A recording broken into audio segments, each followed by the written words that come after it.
This is Raw, a podcast by Greta Puls. Series 2 is The Nature Cure.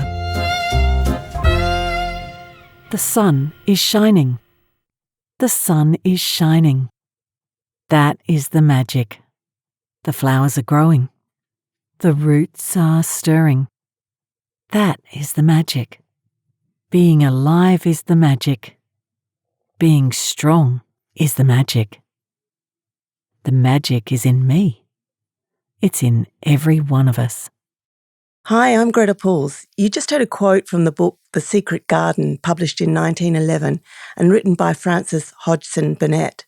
It was read by Deb Foster, who narrates this double episode on the 1930s nature cure pioneer, Dr. Alice Caporn. Alice was an Australian nurse and activist who spent nearly 2 decades, a century ago, training in the new health sciences in America, where she became a prominent naturopath and an osteopath. Meet the nudist naturopath, Alice Caporn, PhD. Another quote from The Secret Garden. Thoughts, just mere thoughts, are as powerful as electric batteries, as good for one as sunlight is, or as bad for one as poison. These 2 quotes are from the same era and embody the ethos of a remarkable Australian, Alice Caporn, PhD. She was born Alice Miriam White in Angaston, South Australia, in 1875. Alice became a prominent naturopath and osteopath in the United States in the 1920s and 30s. There is a connection between Alice Caporn and Frances Hodgson Burnett, the author of The Magic Garden. Both women were inspired by the teachings of Mary Baker Eddy, the founder of the Christian Science religion. Christian Science attracted many female followers and by the early 1900s had become the fastest-growing church in America. The church teaches the power of positive thinking and healing by connecting with the divine spirit. Members are known to refuse medical treatment. Alice joined the Christian Science Church in the early 1900s, aged in her 20s. She was working as a bush nurse in the rugged and remote Western Australian goldfields and started a church chapter in Kalgoorlie. At 29, Alice married Henry Charles Caporn, a mining engineer from the goldfields in Western Australia. Later in her life, before she would marry her second husband at the age of 70, Alice wrote, "A platonic friendship between the sexes was the best." She believed life's energies were best focused into higher dimensions. In 1919, when she was aged 44, Alice left her husband and Western Australia to set sail for the United States, settling in Boston, the home of the Christian Science Church. Following Baker Eddy's death in 1910, changes to the Christian Science Church management had aroused Alice's indignation. Alice inserted herself into the church's reform movement, which she saw as a cause serving God. It wasn't long before she became part of the debate, and 2 years after she arrived, Alice authored a book on the topic called Awake, Christian Scientists, published by the 4 Seas Company in Boston in 1921. It is still available online.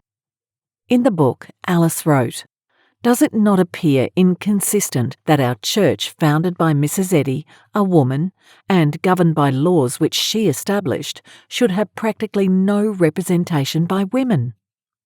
I believe there may be no member of the church better suited than I am to call for the dismissal of the director. I fear nothing. I owe my life to Christian Science. If it was not for Christian Science, I would be in the madhouse." Shortly after her arrival on Tuesday, June the 8th, 1919, Alice's activism spilled out into the pages of the New York Herald newspaper, which reported that Mrs. H.C. Caporn of the Kalgoorlie chapter was one of 2 Christian scientists cut off trying to ask a question at an important public meeting. Following this publicly recorded rebuttal, Alice wrote in her book, "A lady came out of the crowd and touched me kindly on the shoulder and said, 'Are you the lady who wanted to speak this afternoon?' 'I have nothing to say now,' I replied. 'I only want to say I was sorry that we could not have heard from you,' she replied. 'We always like to hear from the members.' 'You will hear from me,' I assured her. She looked incredulous. But all was not well. Alice had been in the United States for 6 years. She was fired from her job as a live-in Christian Science nurse in one of Boston's grand homes because she got into an argument with a visiting charity collector from the American Society for the Prevention of Cruelty to Animals over the Society's support for vivisection, which is the use of animals in experiments and for testing. Alice took the man to task, upsetting the staff and lady of the house with her forthright behaviour. She was now 50 years old and suffering poor health. Later, she wrote of this time, "At the age of 50, I was an old woman, seriously ill, staring into the grave. I was down and out, suffering from heart, liver, and stomach problems, as well as having insomnia, fallen arches, poor circulation, and swelling in both my feet and the lower part of my legs up to my knees." So she tried Dr. Benedict Lust's popular nature cure diet. Benedict Lust is credited with founding naturopathy in New York in 1901. He inherited the European nature cure traditions of his mentor, the 19th century Bavarian monk, Father Sebastian Kneipp. Lust became Kneipp's emissary in the New World, after nearly dying from tuberculosis, to be restored to full health and vigour under Father Kneipp's care. Father Kneipp had cured himself from tuberculosis as a young man after devising his own water-based therapy, involving marching in the snow and plunging into the icy waters of the Danube. For Father Kneipp, good health was based on 5 principles: the use of water to treat ailments, the use of botanical medicines, movement of the body, a wholesome diet, achieving balance. A healthy mind means a healthy body. When Alice was around 70 years old, in her monthly Modern Living magazine, published in Perth in 1939, and speaking about herself in third person, she wrote about what she calls her breakdown and nature cure health transformation. It will be remembered that at the age of 50 years, Alice Caporn was down and out, with heart trouble, liver trouble, stomach trouble, insomnia, fallen arches, and impeded circulation, swelling in both feet and the lower part of both legs well up to the knees, pitting when pressed. 3 weeks after changing her diet, she began to feel better. In 6 weeks, she felt better still, and about this time experienced a great spiritual uplift. Life began to feel a good deal more inviting, not such a hard grind, not so haphazard. In short, life began to feel as though it really was worth living. This does not infer that Alice Caporn was entirely well, by no means. It stands to reason that it is impossible to go on and on, either knowingly or ignorantly violating natural law for 50 years and escape the penalty. She, who all her life had disliked and avoided strenuous exercise, now felt the urge to walk in beautiful Fenway Park in Boston, Massachusetts. The green grass springing to her footsteps came gloriously into her brand new world. The bright painted faces of the lovely wildflowers she passed as she stepped out into her very own lovely new world, those hieroglyphics of good old Mother Nature, sent her thoughts winging their way into the 4th-dimensional world, the world of wonders, where happy surprises come to us each day. The more she observed the wildlife about her, the more interesting her world became. She found that she could gradually increase the length of those walks, which were becoming more and more fascinating. She carried with her a lunch of natural foods, climbed a rather high elevation in the park, sat down under a tree, and thoroughly enjoyed her humble, though vital meal. Rain, shine, snow, and ice, it mattered not to Alice Caporn what the weather was. Out she went for her communion with good old Dame Nature, whenever this was possible. A steady improvement in health was maintained.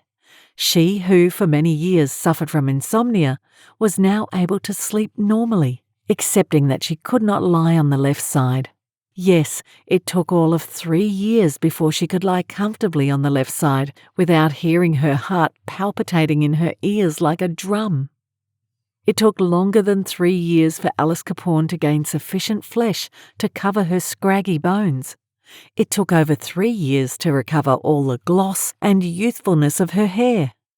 She lost all her hair in her breakdown, and it took very considerable care, correct dieting, outdoor exercise without a hat, as well as her own system of treatment, which in the meantime she developed, to restore her hair to a satisfactory condition.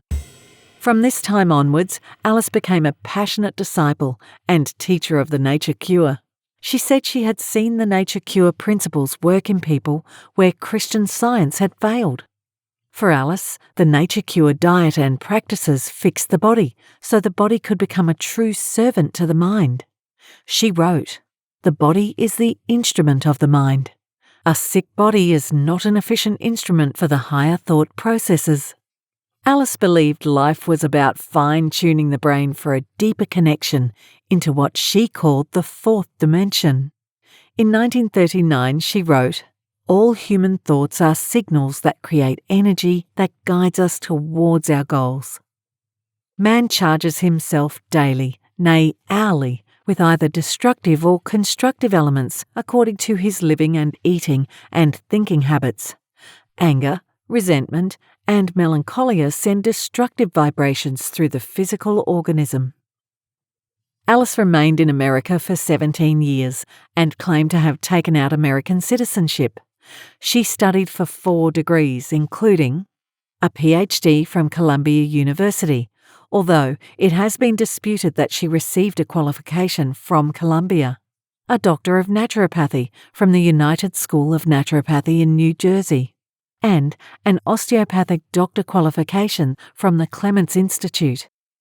Dr. Walter Seigmeister, an early 20th century raw food advocate and mystic who did his PhD on Rudolf Steiner, said of Alice, "Truly, Alice Caporn is an amazing woman, and what is better, her knowledge of food science and endocrinology is profound. I believe she has an immense future." Benedict Lust's closest colleague, his former student, Dr. Frederick Collins, provided the following testimonial. Dr. Caporn has developed an entirely unique system of biological exercises. She has a very profound understanding of biology, or man's relation to the vital forces of nature. We are happy to have been associated with Alice Caporn in our college, from which she graduated with high honours. Alice thrived in the United States. She had some independent wealth as she lived in her own means in the United States. She sold books and spoke on radio, and was interviewed in newspapers. Alice began to call herself America's famous nutrition scientist. She also later wrote that she had developed a series of exercises which were described as unique. She claimed to have been known throughout America for her Dr. Caporn exercises. Alice took part in public debates in town halls in the 1930s. She argued for the affirmative in debate on the health benefits of nudism in Washington on August 18, 1933. There was a Newswire photograph of her taken for an article on the debate. In the caption, Alice is described as a nudist disciple. She is wearing what the caption states is a loose cotton dress, a solarium robe, made from pink cotton dimity fabric, designed to allow what is described as maximum penetration of the sun's healing rays. The caption also states that nothing is worn underneath the solarium robe in order to gain the sun's full benefits. In the photo, Alice looks tanned and healthy. She's referred to as Dr. Caporn and is aged 58. In the late 30s and during the 1940s, Alice advertised a discreet nudist refuge service at her leafy residence at what was then 1 The Avenue Nedlands in Perth. A young boy who was one of her neighbours later in life recalled seeing Alice walk naked to the river for a swim in the early morning with just a towel slung over her shoulder. She was very slim and very brown, he recalled. And now, after 15 years living in big cities in America, Alice decided to start her own nudist and health sciences colony in tropical British Honduras, now called Belize. It was 1936. She wrote, "My destination was El Cayo on the Guatemalan frontier, and the only means of transportation between this village and the capital was the river. It was a most interesting experience. We passed several places where they were tanning crocodiles, and I believe that this is quite a big industry at the mouth of the river. All along the banks we saw banana plantations, citrus fruit orchards, and little villages where the natives make their living supplying bananas for export. After travelling by horseback towards the Guatemalan frontier, Alice inspected various plantations, eventually purchasing one in what she called jungle land. She employed staff to clear the land and plant banana crops. Alice was aghast that the local populace of British Honduras did not consume the bananas they grew. Banana crops were exported while green or fed to the pigs. She wrote, "The people of British Honduras do not appreciate the food value of bananas. I have gone through miles and miles of plantations and asked if I might have a banana, only to be met with blank looks. They practically never see a yellow banana." Alice lived on her new banana plantation for a year before returning to the United States, with the intention of raising further funds to support her fledgling health colony. But fate intervened. Alice got word that her mother, Louisa, was unwell and wanted to see her eldest child one more time. Now aged in her 60s, perhaps she felt it was time to come home. Her husband Henry died years ago while she was overseas. Alice Caporn's apparent single relationship status in the United States must have been unconventional at the time. In her 1921 book, she refers enigmatically to gossip, then affirms she is legally, lovingly, properly married and done for, wedded to one of God's good men who would rather cut off his right and left hand than stand in the way of the development of my life work. Whatever the circumstances of Alice Caporn's marriage, when she did return to Australia, she immediately made her presence felt. When she disembarked upon arrival back home in South Australia on December 7, 1937, a newspaper reporter interviewed her. The resulting story, published the next day in the Adelaide Advertiser, was titled, "Dietitian Takes Us to Task." The following is an excerpt from the article. If Australians understood the value of citrus fruits and almonds, there would not be sufficient for home consumption, let alone export, according to Dr. Alice Caporn, a dietitian who returned to Jervis Bay today after 20 years' absence. Australians should be the healthiest, strongest and most virile people in the world, she said, but they were among the most unhealthy. More people died in Australia from cancer than elsewhere. Eating meat was probably the cause of this, said Dr. Caporn.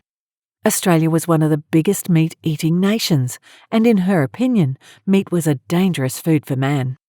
Australians had proverbially bad teeth, she continued. They did not eat sufficient calcium-bearing foods, such as green leaf vegetables, celery, cabbage, lettuce and spinach. Her recipe for radiant health was to eat natural foods, not those cooked to death and then flavoured with condiments, making them indigestible and useless for the functions of the body. Correct posture and carriage and sunbathing.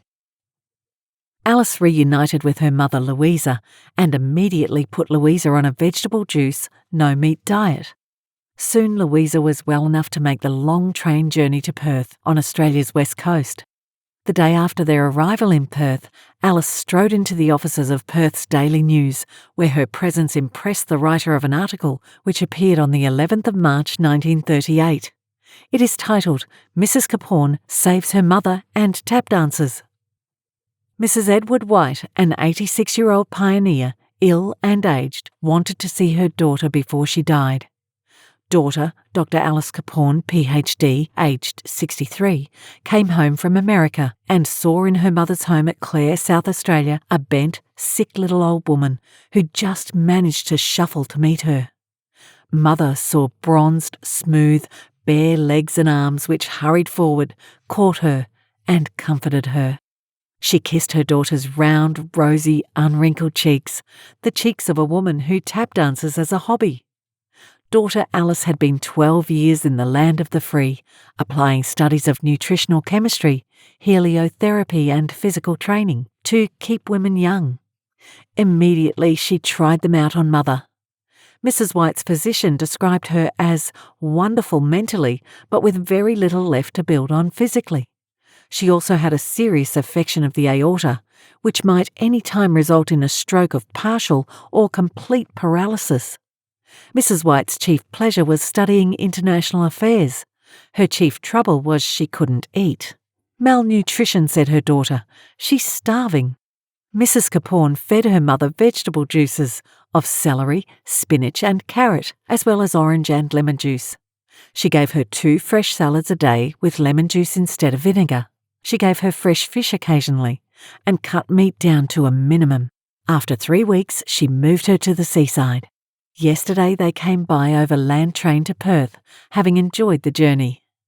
Dr. Caporn swung jauntily into the Daily News and told of the rejuvenation of 86-year-old mother. She wore a snappy white linen 2-piece with short sleeves and brilliant embroideries, bare legs and white shoes. She had the bronze of a Hawaiian beauty or a Cottesloe bathing belle. Now mother walks 2 miles every day, she said, jubilant. When I came home, she was practically sealed in dark, heavy clothing. I threw away her bustle and next her stays, the old-fashioned kind. She never misses them. Now she eats 3 good square meals a day. Mother may have lived longer than the usual life, but she is 100% sound mentally. And if it is possible to rejuvenate her body so that she may enjoy life, why shouldn't she live a great many years longer, not merely exist? Alice set up a health food shop in Perth's prestigious London Court Arcade. Here, she sold her own range of trademarked products. Alice was keen on modernising words and took the vowels out of the word radiant to create her brand. In the shop, she sold products she had also given a modernised brand name. Almono, milk made of fresh ground coconut with ground almonds or cashews. Nutto, a rich buttery nut blend from selected tropical nuts, and Kuko, an unknown vegetable oil. Alice also sold her own brand of cold-pressed olive oil. Other products she sold included agar-agar, a jelly-like substance from algae, lima beans, lentils, wholemeal flour, and split peas. She said she had her own brand of digestive and laxative treatment called Herblax, which was licensed through Fauldings. Herblax consisted of a herbal combination rich in potassium, which Alice said was the perfect intestinal cleanser. In addition to her London Court store, Alice opened a city cafe in 1938 at 113 Barrack Street, which she advertised as specialising in the latest Hollywood salads. She sold fresh vegetable juice blends that she marked as Hollywood juice cocktails. Carrot juice magnetises the bloodstream and was good for hair and skin, she said. If you are wondering how carrot juice was made in the 1930s, before juices were invented, Alice recommends using a fine grater and then squeeze the pulp through cheesecloth. Parsley and cabbage juice, Alice said, were rich in manganese for memory cells and iodine for thyroid gland. The thyroid gland, Alice said, was the youth and beauty governor. Alice gave regular public lectures. She spoke at various group meetings, published books and a magazine. In July 1939, began broadcasting her own program at 12:30 p.m. every Wednesday on the Perth radio stations at 6 a.m. and 6 p.m. But soon Alice would find herself at war with the Perth press. Things came to a head after she criticised dairy foods and tried to introduce what she described as the first real wholemeal bread for sale in Perth, and was branded a nut and purveyor of American hooey in the newspapers. In 1938, Alice had applied for a licence to sell wholemeal linseed bread loaves. She described it as Perth's first truly homemade bread. Her application was refused, with a Dr. G. L. Sutton from the Wheat Products Prices Committee commenting that he found her bread too coarse and not at all appetising. Alice replied that what appealed to Dr. Sutton was beside the point. He was merely a creature of habit who liked the things he was used to eating. In a letter to the newspaper, she wrote, "It is a fact that wholemeal is coarse because it has a fair amount of natural roughage, and few authorities will deny that most people do not eat enough food which contains sufficient of this necessary constituent of all natural food roughage." But her views were lost on West Australian Bread Manufacturers Association, whose secretary, a Mr. E.J. Edmonds, wrote to the Sunday Times, who claimed that almost immediately upon her arrival back in Perth, Alice Caporn had declared Western Australia's baking industry a disgrace to the 20th century. Mr. Edmonds spoke out about what he called Alice's pernicious virus of American hooey and go-getting for the aggrandizement of themselves and detriment of the public's pocket. Alice immediately refuted this public slur on her motives in a letter published in the Sunday Times.